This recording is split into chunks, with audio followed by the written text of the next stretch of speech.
L'eau est essentielle au maintien de la vie. L'eau est essentielle à la santé et au bien-être de l'homme, à la production alimentaire et énergétique, ainsi qu'à la santé des écosystèmes, à l'adaptation au climat et à la réduction de la pauvreté. Cependant, des décennies d'activités humaines non durables sur Terre, le long des systèmes aquatiques et en mer, font peser une lourde charge sur les écosystèmes liés à l'eau et sapent la capacité des écosystèmes à lutter à la fois contre les causes et les effets du changement climatique.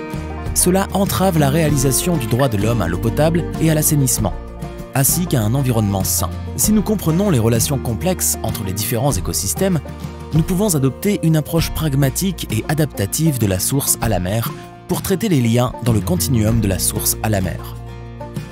Comprendre les liens entre des systèmes tels que l'eau et la santé, l'eau, le climat et l'environnement, l'eau, l'alimentation et l'énergie ainsi que l'eau, la paix et la sécurité est essentiel pour concilier des objectifs sectoriels souvent contradictoires et pour forger des coalitions et des partenariats en vue d'engagement collectif. L'eau peut être le catalyseur qui fera progresser l'humanité vers un avenir juste, équitable et durable. Comment promouvoir, maximiser et articuler les avantages partagés de la coopération dans le domaine de l'eau de manière équitable entre les communautés, les secteurs et les pays? Et quelles solutions transformatrices permettront de mettre en œuvre des dispositifs de gouvernance multiniveau inclusifs et intersectoriels à l'appui de la gestion intégrée des ressources en eau d'ici à 2030? Les populations augmentent, l'agriculture et l'industrie sont de plus en plus gourmandes en eau et le changement climatique avec ses effets environnementaux cumulés s'aggrave avec des conséquences désastreuses sur la santé humaine, les activités économiques et l'approvisionnement en nourriture et en énergie. Une gouvernance efficace de l'eau nécessite des processus décisionnels réactifs, inclusifs et représentatifs avec toutes les parties prenantes et dans tous les secteurs, afin de garantir la gestion, la conservation et le prélèvement, l'évacuation et la réutilisation équitable des ressources mondiales en eau de l'humanité. Actuellement, l'accès à ces sources d'eau propre et durable est gravement déséquilibré. Sans un cycle de l'eau fonctionnel et résilient, la santé humaine, l'intégrité environnementale et un avenir équitable avec la paix et la sécurité ne sont pas viables. L'eau recouvre environ 71% de la surface de la Terre. 97% de l'eau de la Terre se trouve dans les océans, trop salée pour être bue ou cultivée. L'eau douce couvre 3% de la surface de la Terre. Mais 2,5% de l'eau douce de la Terre n'est pas disponible. Enfermée dans des glaciers, les calottes polaires, l'atmosphère et les sols très pollués ou trop coûteux à extraire. Il ne reste donc que 0,5% d'eau douce disponible dans les rivières, les lacs et les ruisseaux pour la consommation humaine. En 2010, l'Assemblée générale des Nations Unies a reconnu le droit de l'homme à l'eau potable et à l'assainissement, indépendamment du revenu, du sexe, du handicap, de l'âge, de l'appartenance ethnique ou de toute autre situation. Pourtant, un quart de la population mondiale, soit 2 milliards de personnes, utilisent des sources d'eau non potable. La moitié de l'humanité, soit 3,6 milliards de personnes, vit sans installation sanitaire sûre. Et une personne sur 3, soit 2,3 milliards de personnes, ne dispose pas d'installation de base pour se laver les mains à la maison. Le manque d'eau potable, d'assainissement et d'hygiène est à l'origine de 1,4 million de décès par an. Plus de 80% des eaux usées sont rejetées sans traitement, ce qui entraîne des dommages écologiques et des risques pour la santé. Une mauvaise gestion des eaux usées contribue de manière significative aux émissions de gaz à effet de serre et au changement climatique. Depuis 2000, le nombre d'habitants de la ville qui n'ont pas accès à l'eau potable a augmenté de plus de 50%. Lorsqu'un territoire prélève 25% ou plus de ses ressources renouvelables en eau douce, on dit qu'il subit un stress hydrique. Actuellement, 2,3 milliards de personnes vivent dans des pays soumis au stress hydrique. Les mesures d'économie d'eau telles que la réutilisation sûre des eaux usées, le dessalement et une répartition équitable de l'eau font de la gestion intégrée des ressources en eau un impératif mondial.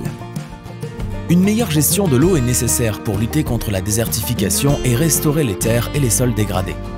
La collecte des eaux de pluie, la réutilisation des eaux usées et l'exploitation des eaux souterraines réduisent l'impact du changement climatique. Les solutions naturelles de piégeage du carbone et de décontamination de l'eau fournies par les zones humides réduisent la nécessité d'un traitement des eaux usées à forte consommation d'énergie. Les zones humides abritent 40% des espèces de la planète et constituent d'importants lieux de reproduction et de nurserie, tandis que leur capacité à agir comme des tampons contre les impacts des inondations, des sécheresses, des ouragans et des tsunamis les rend essentiels à la santé des océans, à la sécurité alimentaire et à la stabilité du climat. La réalisation de l'agenda 2030 dépend donc de la protection de nos ressources partagées telles que l'atmosphère, l'hydrosphère, les océans mondiaux, la cryosphère, les régions polaires, les forêts, les terres, l'eau douce et la biodiversité. L'agriculture utilise 70% de la consommation mondiale d'eau douce, l'industrie 20% et l'usage domestique 10%. Il faut 70 litres d'eau pour produire une seule pomme, 310 litres d'eau pour produire une mangue, 10 000 litres d'eau pour produire un seul jean et 2500 litres d'eau pour produire une chemise en coton. Les solutions qui réduisent les impacts en cascade de l'agriculture et de l'industrie sont particulièrement importantes. La transition vers une économie circulaire réduit la pression sur les ressources naturelles telles que l'eau et la terre. Les technologies vertes et hybrides offrent des solutions telles que les barrages terrestres pour capter les eaux de ruissellement dans les champs cultivés. L'hydroélectricité, l'énergie éolienne et l'énergie géothermique offrent des sources d'énergie alternatives moins gourmandes en eau, tandis que la plantation de forêts pour protéger les sols et contribuer à la recharge des nappes phréatiques permet de créer un lien plus durable entre l'eau, l'alimentation et l'énergie pour une économie résiliente au changement climatique. Étant donné que la pénurie d'eau et la répartition inégale de l'eau risquent d'alimenter l'instabilité sociale et de dégénérer en conflit régional, la coopération dans le domaine de l'eau au niveau transfrontalier est d'une importance vitale pour le maintien de la paix. Sur les 153 pays partageant des fleuves, des lacs et des aquifères transfrontaliers, seuls 32 pays ont au moins 90% de leur bassin transfrontalier couvert par des accords opérationnels de coopération transfrontalière dans le domaine de l'eau. Les bassins transfrontaliers représentent environ 60% des ressources en eau douce et desservent 2,8 milliards de personnes, soit 42% de la population mondiale. La reconnaissance des multiples valeurs de l'eau dans la gouvernance de l'eau permet au processus des parties prenantes de reconnaître et de concilier un ensemble complet de valeurs, y compris le partage des bénéfices de la gouvernance de l'eau, ainsi que l'intégration des valeurs écologiques et environnementales dans la gestion de l'eau résiliente au changement climatique. La gestion intégrée des ressources en eau est un cadre général permettant au gouvernement d'aligner l'utilisation de l'eau sur les besoins de la population, de l'économie et de l'environnement, et de soutenir des relations transfrontalières pacifiques. En mars 2023, la communauté mondiale se réunira lors de la conférence des Nations Unies sur l'eau à mi-parcours de la décennie internationale d'action sur l'eau au service du développement durable 2018-2028, afin de trouver des solutions pour que le programme d'action sur l'eau et les engagements volontaires puissent être reproduits et transposés à plus grande échelle.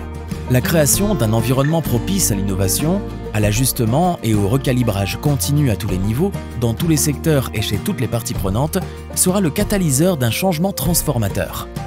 Étant donné que l'eau est peut-être le bien commun mondial le plus vital, elle offre à la communauté mondiale l'occasion d'en tirer parti pour unir l'humanité vers la paix et la prospérité. L'eau, la force vitale pour la paix et la sécurité de l'humanité.